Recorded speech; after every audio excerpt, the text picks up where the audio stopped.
Welcome back to our channel. So today in this video we are going to discuss about how to simulate a Solana transaction before approval in Phantom. So without wasting much of our time, let's get straight into the video.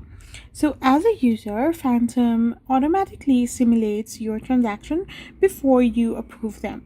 As a developer, you can perform your own manual simulation by calling the simulate transaction RPC method before promoting the user to sign.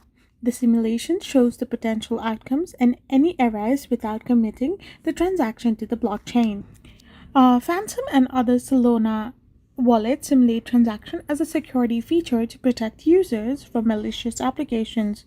When a decentralized application asks you to approve a transaction, Phantom runs a simulation on its own server, site, or in-app.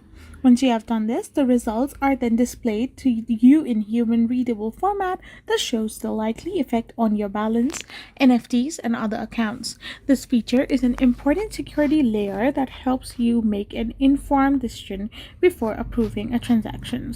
So, how you can manually simulate a transaction as a developer is by using Solana web3.js.